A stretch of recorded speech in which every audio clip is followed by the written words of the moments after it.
প্রথম আমরা মিটারটা খুলে নেব। মিটারটা বসায় নিলাম, ঠিক আছে। এখন আমরা সোর্স সাইডটা আগে দেব, কারণ লোড সাইড আগে দিলে মিটারে যদি লোড থাকে অনেক সময় ফ্ল্যাশিং করতে পারে।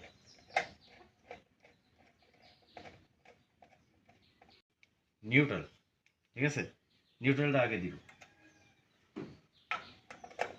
আমাদের কাজের নিরাপত্তার জন্য।